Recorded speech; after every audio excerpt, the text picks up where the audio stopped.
All right. Here You we go. are very stuck in that usual groove. Right. And we need to break you up a little bit. All right. We're coming in. So we interrupt your regularly scheduled program to interrupt. See, this is why we need to practice. Right. This. A practice run. Okay, let's try this dry run again. Okay. Good evening. No.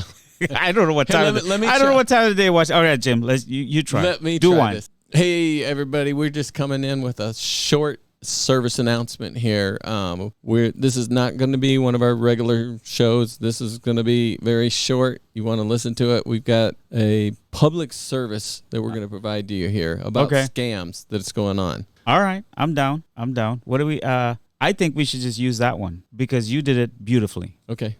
So I'm gonna keep yours as you're gonna be. Why do I always have to be the intro guy? Right? Don't. You're my partner. Yeah, You should also be able to do your intro. I'm recording this, by the way, because this is good for people to see what we go through in the studio. So. Well, anyway, why don't you give a little bit of intro of what I sent to you, and then I'll kind of give you a chronological order of how this all happened. All right. Okay. So I got this text message from you a couple of days ago, right? Was it? Yeah. 2 days ago? Yeah. And it was this conversation you were having with somebody who appears to be your friend because I see their name on here. Right. But turns out that they spoofed your friend's name, right? They copied it. They cloned him. They cloned him. And they were having this fake conversation with you, trying to pretend as if they're your friend. Right. Right? Yeah. See, what happened was Wednesday, this message pops up from a friend of mine. I haven't heard from him for a long time. We're close. We used to work together. And it said, "How are you doing?" And I thought, well, maybe he's interested in how I'm doing. So, Right. So actually on the spoofers, side of things, he had a good start to his approach. Right. And I said, doing well. Well, a day went by. Right. Before I even heard back from him. So already my radar's going off. I thought, right. There's no conversation really going on. And then I got a thumbs up, and then it says, "Hope everything is going well with you." And right. So then I made another reply. I said, "Just working on building my storage unit empire." LOL. Right. And he gave me another thumbs up. And then the next phrase come in, and I knew this was a spoof. A lot of times I'll blow these off. I'll just think. Right. But I thought, man, I'm going to take this guy to the cleaners. I'm going to see where I can go with it. Okay. So then he sends you a message that says, "That's good. Well, I'm very busy, but with good things, did you also participate in the United Nations Democracy Funds?" Now, that to me sounds like one of those UN things, or is that a local American thing? Yeah, I didn't answer right away because I thought about this. Right. And then finally, he throws those question marks out there. And then I go, before I answer this, because I wanted to verify, but I actually, in the meantime, right, I had texted my friend who this was, and it turns out verified that he was cloned. So I already knew this. Right. So then I go, before I answer this, tell me if you're still working out of Tom's office. Because I knew that. Right, it was a fake. He wouldn't know how to answer that. Right. And then he never reply, answered. So I wrote, "No worries, Trump will fix everything in 2024. I laughed when I saw that. I was actually with Ben, your grandson, when I read this, and we were laughing our butts off because it was so funny. Go to the next one. Yeah. I seen the bubbles coming up. He started typing, then it went away. Then the bubbles came up. He was typing. Then it went away. This went on for about a half hour. This guy was trying to figure out how to respond. Right. You got to give him, what's the A for effort? Yeah. Excuse me while I interject before we proceed, but I just wanted to give you some tips and advice on how to protect your loved ones from scams. Okay? I will post a link to this website in the video below, but let's go ahead and start with 4 signs that it's a scam. Okay? Scammers pretend to be from an organization or people you may know. Number 2, scammers say there's a problem or a prize. They might say you're in trouble with the government or you owe money. Scammers always tell you to pay a specific way. They often insist that you pay by sending money through a money transfer company or by putting money on a gift card. Anytime they have to tell you to go get a gift card or anything like that, immediately know it's a scam. Some will send a check that will later turn out to be fake. Block unwanted calls and text messages. Take steps to block unwanted calls and filter unwanted text messages. Don't give your personal or financial information in response to a request that you didn't expect. Legitimate organizations won't call, email, or text to ask for your personal information, like your social security, bank account, or credit card numbers.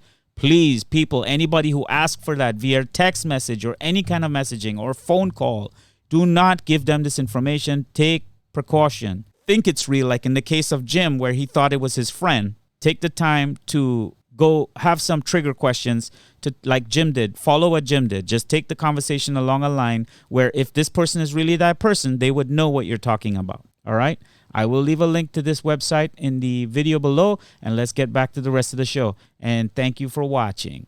A for effort. Yeah. You know, it means he's working hard, man. This guy is working hard. Yeah. Wherever his office is, which we're going to assume Nigeria. He may have been researching, or he may have been translating. Who knows to figure it out. So then you read his part. Yeah.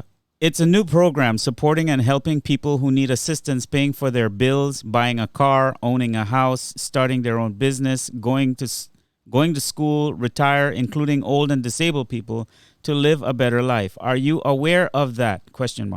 And then I come and hit him again. I said, don't worry, Donald Trump will fix everything when he gets back in office. And I said, so, you know, because I knew by this time it's a scam, and I think he knew that I knew. So I threw this out. I said, so sad socialists and communists have to clone other people's accounts to spread their awful agenda. Oh, my God, you should have seen the bubbles. It was like boiling water. He kept writing. I thought he was going to send me a book. I thought he was going to send one of these what do they call it when they blast you with a million ads? Right. Yeah. And I thought I was getting ready for it to come. I was like, I was going to get ready and shut this down. And then finally, this last part came up. All right. And then you say. No, he said. No. That's still the last. Yeah. After I said their awful agenda, then his text finally came through. Go down. Right. It's a new program support. No. Right there. That one. Buhari will not fix Nigeria. That's why I need to scam you. So he knows that you know. Yeah. He knew that you knew. He's like, he figured it out. Yeah. Good for him. So I might as well let him know what's going on. I know. And I don't know. I might as well tell him my political situation where I live. Yeah. I didn't know. And then see what he said about Trump. And then he said, Trump will not fix anything. You will just die for nothing. Ha ha ha ha. I could already imagine his Nigerian voice as he's writing this. Buhari will not fix Nigeria. That is why I must scam you. Yeah. No, I don't know what he thought after this last comment, because he didn't reply again. I said, thanks. Yeah, he thanks already. For this. It's going to be awesome. No, on our podcast. I will have to commend this guy for if he was if this is an office with a bunch of employees. Great job. He's really putting in the effort, I think. Yeah. But it's sad that we are living in a world where people have to do these kinds of things to make a living. I don't know. I don't think it's right to have a business built around. These are actual skyscraper, buildings with a full staff of people going into work. Right. And they have to get into work and sit at a desk and put on a headset and open up their chat and start trying to scam as many people as they can. And that's their 9-to-5 job. Right. And that's so sad. And then these companies are being bought by people on the stock exchanges in these countries, and their companies are being traded as legit companies. Yeah. And there's an entire industry, because I really went down the rabbit hole with this when I started looking into this, because my father has been a victim of this. A lot of people I know have been a victim of this. And there's actually people on YouTube making videos showing you how they've actually link back to their home office and see the webcam and see everybody in the office working and call the police on. So there's actually a whole counterculture for that. But I just thought normally, like I said, I don't give these guys the time of day. I just shut them down and go about my business. But I could not resist, and I also thought this would be educational for our audience out there. Yeah, to learn a little. Imagine bit of this. that they spoofed his friend's account, so you're thinking you're talking to somebody you know. If you get some kind of comment strange from a person on your accounts, your Facebook, call them. Especially if they come in through Messenger. Call them. Call them and ask them. A lot call of people, your friend, text your friend through some other source, not respond on here, and find out if that's them or not. I mean, everybody was assuming their accounts were getting hacked, but they're not really getting hacked. They're just cloning that person, just taking a little bit of their information and making and building a new account and using their friends list. To now, is this Facebook Messenger? Or? Yes, this is Facebook Messenger. Okay. Yeah. So hey, pay attention, Facebook. You know, it's Facebook. So. Facebook's these platforms, man, they're so one-sided, and they're not honest. I'm sorry, Mark Zuckerberg, if you're listening, but your platforms are not honest. Yeah, and you're targeting people. You're targeting people like us who want to help and give back and build a community, and the people who should be gone after, they get a pass, right? And that doesn't seem fair for the consumers like us who are watching your business and saying, well, what's going on? What's your real agenda? We heard your interview on Joe Rogan, and it was very compelling, and I felt sympathetic to your endeavors as a businessman and the things you want to achieve. But you really need to keep in mind that and you said it on Joe Rogan, you want your users to feel that they have a space where they can create without restriction. And I understand he said that because the government got involved, he had to make certain decisions that he didn't want to make, which we understand. You were pushed. And we can go into this on a full episode one day. Right. Today we got to cut it off. But we just wanted to get a short message out to you guys. And also let you know Thank you, Jim. That we are on Rumble, and our main, I'd say we've got a lot of things that we cover in depth. Right. Non-censored. Right. We are trying to get better. We are shadow banned. Rumble is where you want to go out and find us. Yeah. Definitely go over there. We're going to post this to our usual sources, but we're also going to repost this over on Rumble and a few other places. But yeah. And that's a wrap. Is